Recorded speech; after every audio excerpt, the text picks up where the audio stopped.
Mas Hasin, tadi panjenengan sudah bicara mengenai Undang-Undang 12 2006. Dan di undang-undang ini kan ada terobosan yang cukup revolusioner, terutama bagi mahasiswa ex-mahid, mahasiswa iktiatan dinas yang zaman Orde Lama dulu, maupun juga anak-anak hasil perkawinan campur, yang salah satunya warga negara Indonesia. Nah, ini bagaimana nih menurut Mas Hasin? Baik, ketika kita menjalani reformasi ya, di awal-awal kira-kira 4-5 tahun itu kan sebenarnya ada kesadaran bahwa hukum kewarganegaraan kita sudah tertinggal. Cuma memang agenda reformasi kita itu terlalu banyak kan. Jadi di tahun-tahun pertama itu fokusnya adalah amandemen UUD 45 dulu, ya kan. 4 kali, tahun 99, 2000, 2001, 2002. Nah, baru setelah itu di lapis keduanya lalu beberapa undang-undang lain ya, undang-undang pemilu dan sebenarnya termasuk undang-undang kewarganegaraan ini baru pada tahun 2006 kemudian disahkan. Dan sebenarnya itu sebagai sebuah titik balik atau the turning point dari undang-undang kewarganegaraan yang bercorak konservatif, yaitu Undang-Undang Nomor 62 Tahun 58. Ini sebuah lompatan besar, Mas Andi, menurut saya, karena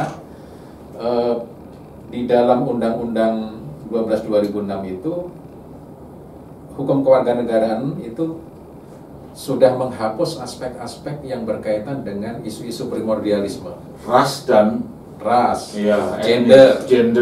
Iya. Jadi pembentuk kewarganegaraan itu tidak lagi ditentukan oleh tadi ya, ras, etnis, gender, apalagi agama gitu ya. Jadi kita sudah cukup maju. Nah, kemudian terkait dengan pertanyaan Mas Haji tadi yang khususnya berkaitan dengan satu ya, mahasiswa ikatan dinas, ex-mahid ya, atau bekas mahasiswa ikatan dinas. Kita tahu bahwa mereka itu dulu mengalami persekusi politik gitu ya di zaman Orde Lama, kemudian mereka melarikan diri dan akhirnya hilang kewarganegaraan Republik Indonesia-nya. Nah, di Undang-Undang 12 2006 itu diberi kesempatan mereka ini sebenarnya untuk memperoleh kembali kewarganegaraan Republik Indonesia. Tetapi memang dibatasi waktunya ya. Di dalam pasal 42 itu dibatasi 3 tahun. Nah, kalau undang-undang 3 tahun dari 2006 ke 2009. Jadi Undang-Undang 12 2006 itu kan ditetapkan 1 Agustus ya, 2006. Maka 3 tahun setelahnya, 3 tahun setelah disahkannya undang-undang itu atau diterbitkannya undang-undang itu, berarti kan 1 Agustus 2009. Memang ada beberapa gitu ya, tapi saya rasa mungkin jumlahnya tidak signifikan dibanding jumlah sesungguhnya dari ex-mahid yang saya rasa tidak ada dan data sudah resminya. Tua-tua ya. Tentunya sudah tua-tua dan bahkan mungkin mereka ini sudah nyaman ya di kehidupan baru mereka setelah menjadi eksil gitu kan. Sudah setelah menjadi pelarian, ada yang sudah menerima kewarganegaraan sana. Walaupun saya kira mungkin 1-2 ada yang bersurat kepada pemerintah ya, khususnya Menteri Hukum dan HAM. Tetapi ketika masih jangka waktu 2006 sampai 2009 tentu mudah sekali karena secara normatif sudah diatur. Nah, yang menjadi persoalan adalah bagaimana kalau yang sudah melewati batas dari pasal dari 1 Agustus 2009. Betul, Mas Haji. Nah, ya secara normatif aturan tentunya tidak bisa kalau aturan itu belum diubah. Jadi harus naturalisasi biasa gitu ya. Akhirnya mereka ini dianggap sebagai warga negara asing. Kalau warga negara asing itu boleh menjadi atau bisa menjadi warga negara Indonesia, salah satu syaratnya itu kan melalui naturalisasi ya, dengan salah satu item persyaratannya itu adalah tinggal 5 tahun berturut-turut ya, atau 10 tahun tidak berturut-turut di Indonesia yang dibuktikan dengan surat keterangan keimigrasian itu. Nah, pertanyaannya adalah orang-orang ini kan sudah menjadi eksil sekian tahun. Ya tentunya mereka tidak tinggal di Indonesia 5 tahun berturut-turut atau 10 tahun berturut-turut, artinya mereka tidak memenuhi syarat itu. Betul. Nah itu complicatednya di situ. Tetapi bahwa memang ada masalah kemanusiaan, setuju saya ada di situ. Tetapi masalah kemanusiaan itu kan tetap harus dikawal oleh sebuah ketentuan peraturan perundang-undangan yang benar. Jadi kalau saat ini ada isu atau wacana bagaimana ini orang-orang yang sudah menjadi eksil zaman dulu lalu mau masuk lagi ke Indonesia, ya gunakanlah pintu-pintu yang ada, pintu-pintu hukum yang disediakan oleh Undang-Undang Kewarganegaraan gitu. Nah, sepenting apapun atau segenting apapun, tetap saya kira undang-undang formal itu ya harus menjadi pedoman ya bagi seluruh pemangku kepentingan, khususnya di bidang hukum kewarganegaraan. Itu yang pertama pertanyaannya Mas Haji. Yang kedua kan terkait dengan anak-anak perkawinan campuran. Dari perkawinan campuran itu kan dikasih batas waktu sampai 2010. Ya. Lah, dalam kenyataannya itu kan masih banyak, masih mungkin ribuan anak-anak yang belum mendaftar atau belum menentukan menjadi warga negara Indonesia lagi. Ya, tentu gini. Pertama perlu saya sampaikan bahwa Undang-Undang 12 2006 itu memberikan perlakuan yang berbeda untuk anak yang lahir sebelum undang-undang dan yang lahir setelah undang-undang. Betul. Hal ini lazim ya diterapkan untuk berbagai macam peraturan perundang-undangan. Itu namanya transitory reg atau aturan peralihan. Jadi biasanya begini Mas Haji, kalau ada peraturan yang baru ya untuk menggantikan peraturan yang lama, maka supaya smooth landing begitu ya, supaya landingnya itu bagus, maka harus ada the bridging article atau pasal yang menjadi jembatan antara peraturan yang lama dengan peraturan yang baru supaya tidak menimbulkan ketidakpastian hukum atau legal uncertainty. Nah, maka dibuatlah aturan peralihan. Aturan peralihannya itu adalah begini. Yang pertama, kalau anak itu lahir sebelum terbitnya Undang-Undang Kewarganegaraan. Jadi anak lahir sebelum Agustus 2006. 1 Agustus 2006, maka dia bisa atau boleh atau punya hak untuk memperoleh kewarganegaraan RI, tapi dengan syarat. Oke. Ya syaratnya itu dia harus mengajukan permohonan kepada Menteri Hukum dan HAM kan, dan itu diberi batas waktu 4 tahun sampai 2010. Gitu. Jadi kenapa dia tidak langsung diberi semuanya? Karena dia ketika dia lahir itu tunduk pada Undang-Undang Nomor 62 Tahun 58, gitu kan? Misalnya orang lahirnya tahun 2004 atau 2005, maka ketika dia lahir itu rezim hukum yang berlaku adalah Undang-Undang 6258. Oke. Nah, maka dia perlakuannya itu adalah perlakuan yang terdapat dalam Undang-Undang 6258, tapi yang sudah diberi transitory reg tadi atau aturan peralihan. Aturan peralihan. Nah, tetapi aturan peralihan ini juga tentunya tidak bisa selamanya, karena kalau selamanya ya artinya tunduk pada aturan baru dong kan gitu. Itu yang pertama Mas Haji ya. Yang kedua adalah kalau anak itu lahir setelah berlakunya Undang-Undang Nomor 12 2006, artinya lahir 1 Agustus 2006 atau setelahnya, ya kan? Nah kalau yang seperti ini maka sudah full tunduk pada Undang-Undang Nomor 1 2006. Nah dia punya kesempatan atau punya hak anak yang lahir seperti ini untuk memperoleh kewarganegaraan ganda dengan syarat tentunya ya. Jadi misalnya kalau sekarang ini kan makin banyak ya perkawinan campuran. Artinya perkawinan campuran itu perkawinan yang dilakukan oleh orang ya, laki-laki dan perempuan yang berbeda kewarganegaraan. Satu Indonesia, satu asing gitu ya Mas ya. Betul. Nah, itulah disebut dengan perkawinan campuran atau mixed marriage. Nah, untuk perkawinan campuran itu anak yang lahir dari perkawinan campuran ini punya hak tertentu.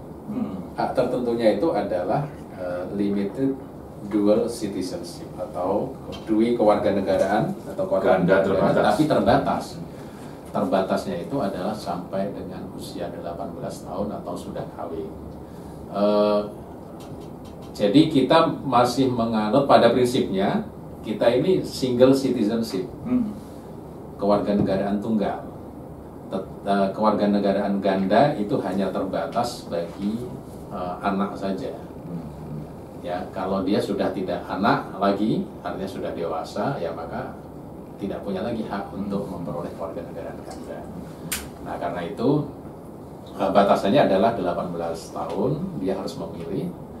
Tetapi ada masa toleransi 3 tahun ya, jadi sampai dengan usia 21 tahun sebenarnya. Jadi sebelum ulang tahun yang ke-21 itu masih punya kesempatan untuk mengajukan sebagai warga negara Indonesia. Ya.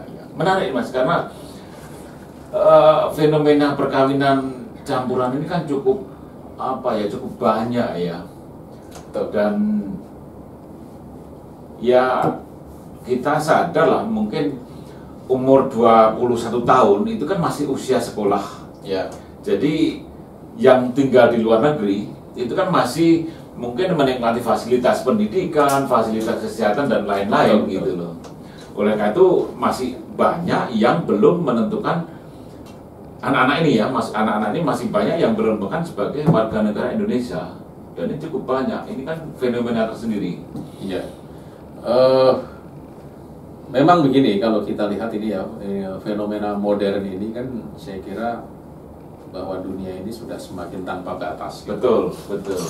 Karena dunia yang semakin tanpa batas, the borderless world gitu, maka kesempatan orang untuk melakukan perkawinan antar negara atau antar yurisdiksi begitu itu semakin besar dibandingkan dengan mungkin 20 tahun yang lalu atau bahkan 30 tahun yang lalu gitu ya.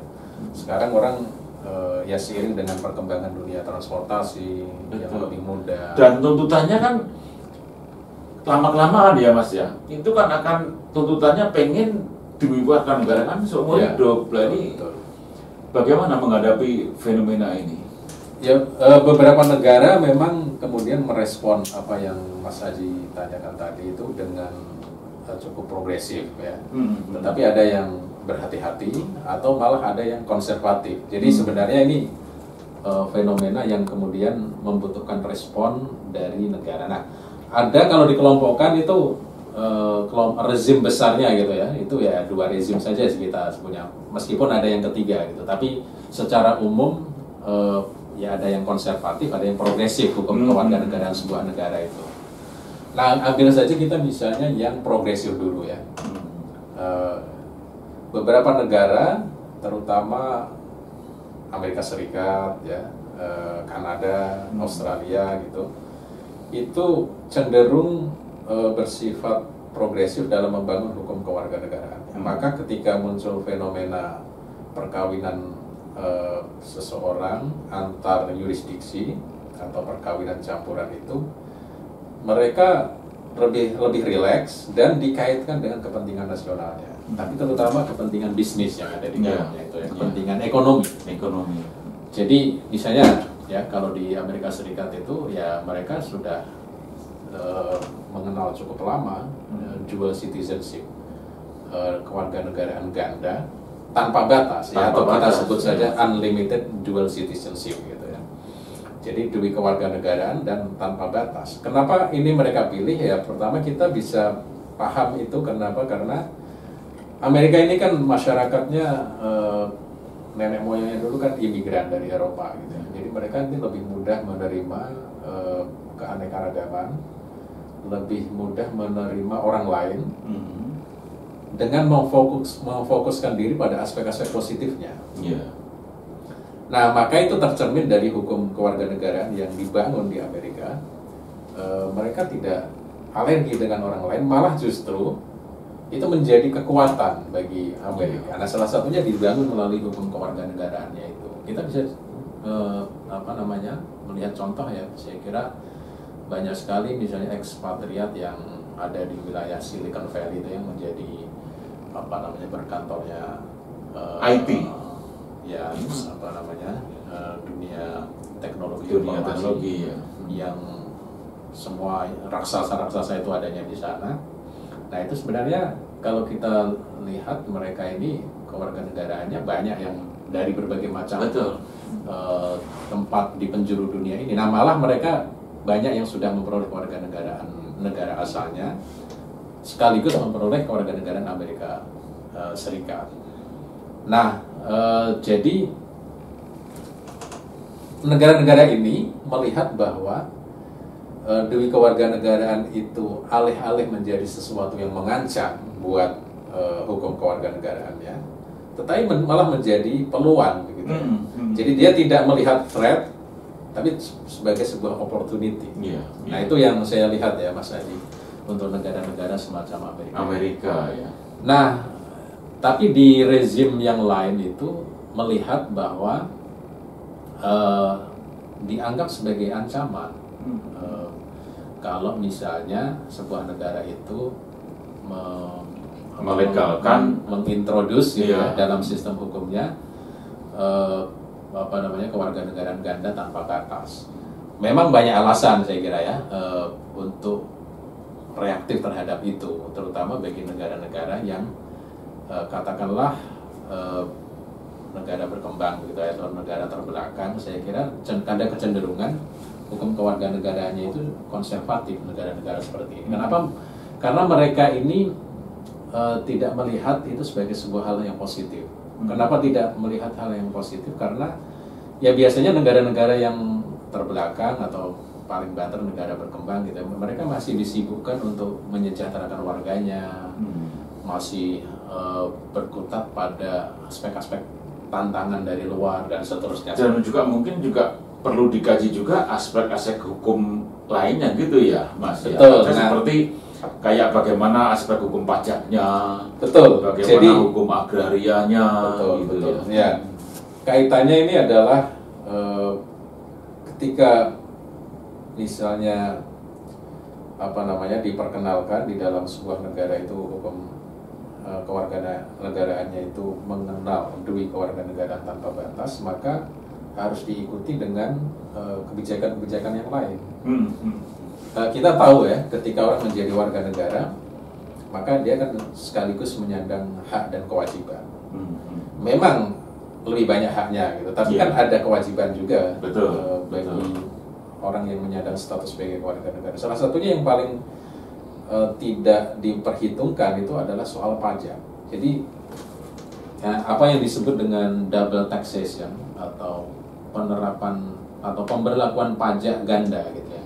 Ganda karena orang yang duit kewarganegaraan itu kan dia harus membayar pajak di dua negara ini. Misalnya Amerika bayar pajak, Indonesia juga bayar pajak kan gitu. Betul. Dan di negara-negara yang administrasi kependudukannya baik, itu tidak akan bisa lepas. Orang-orang seperti tidak bisa. Amerika, Kanada, Australia, misalnya gitu. Betul. Ya, jadi bahkan tidak hanya dual citizenship, tapi multiple citizenship. Lebih dari 2. Jadi bisa punya 3 untuk negara yang Tapi kayaknya kan Indonesia belum ya, belum. Nah, bagaimana dengan Indonesia? Memang kan sudah mulai ada tuntutan ya. Saya kira sudah cukup lama juga sih dari sebagian orang yang berkeinginan untuk agar Indonesia ini tidak hanya dewi kewarganegaraan yang terbatas pada anak saja, tetapi dibuat tidak terbatas saja. Sebagai sebuah ide ya nggak ada masalah, dan negara lain pun juga banyak yang mempraktikkan kok. Tetapi apakah kita sudah siap dengan konsekuensinya? Nah, saya kira itu yang perlu dipertimbangkan. Nah, dengan ide-ide seperti ini, karena ini sudah lama ya, meskipun sudah lama, tapi kenapa seperti bertepuk sebelah tangan begitu, tidak direspon oleh pemerintah ataupun DPR? Ya karena kalau dugaan saya, karena memang kan kalau membangun hukum kewarganegaraan itu kita harus menghitung cost and benefit-nya, Mas Haji. Betul. Manfaat dan mudaratnya. Nah, saya belum melihat bahwa mereka yang mengusung ide Dewi Kewarganegaraan Tanpa Batas itu punya reasoning yang kuat. Ya. Nah sayangnya itu, padahal kalau mungkin bisa dibangun sebuah argumen yang kuat, studi yang cukup proper, Mungkin saja ya, bisa saja gitu. Nah, cuma saya belum melihat bahwa ide ini sebagai ide yang genuine. Iya. Iya.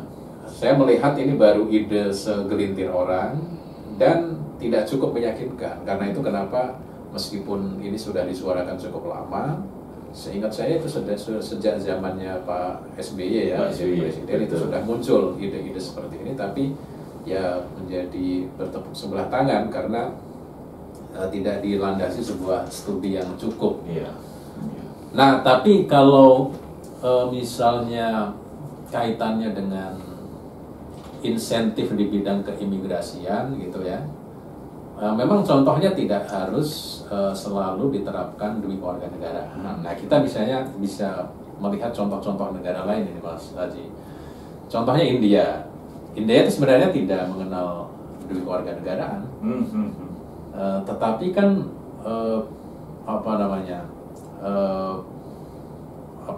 keturunan-keturunan India ini banyak berdiaspora di berbagai wilayah di dunia ini ya.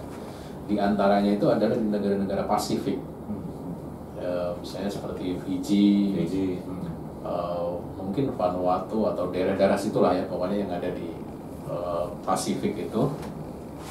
Mereka tidak menerapkan dua kewarganegaraan, tapi mereka sebutnya dengan OCI ya, Overseas Citizen of India, OCI.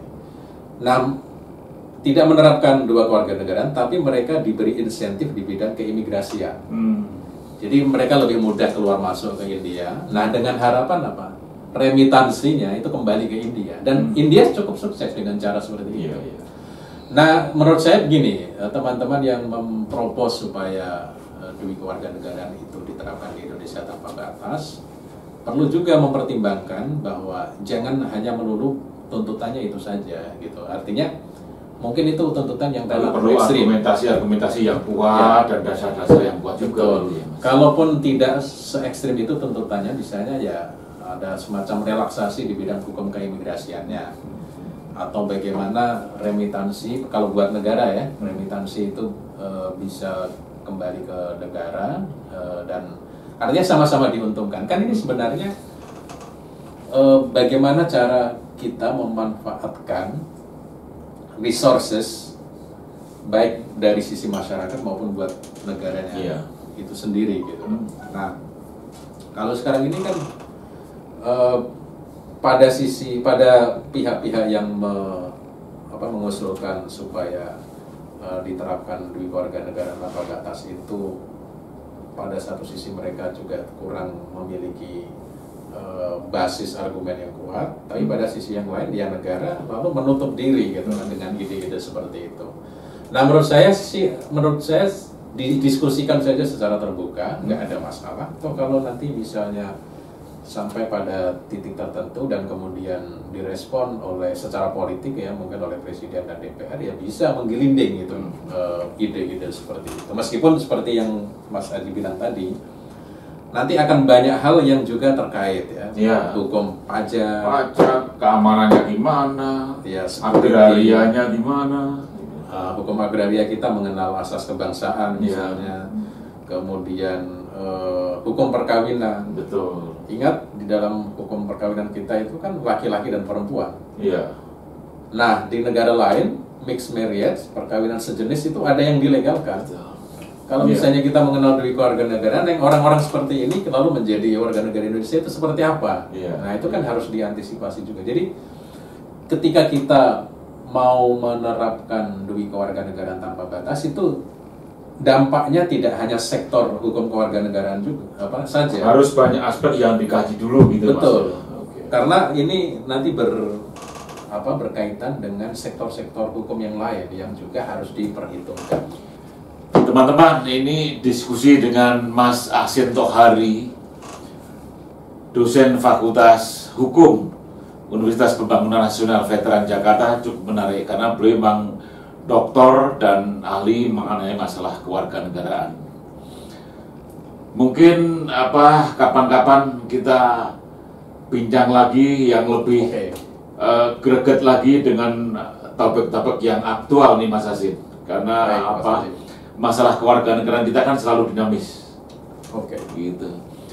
Teman-teman, demikianlah diskusi atau sharing kita dengan Mas Dr. Ahmad Hasim Tohari, dosen Fakultas Hukum Universitas Pembangunan Nasional Veteran Jakarta. Terima kasih Mas. Terima kasih Mas Edi. Salam sehat. Baik. Sehat selalu. Sehat selalu.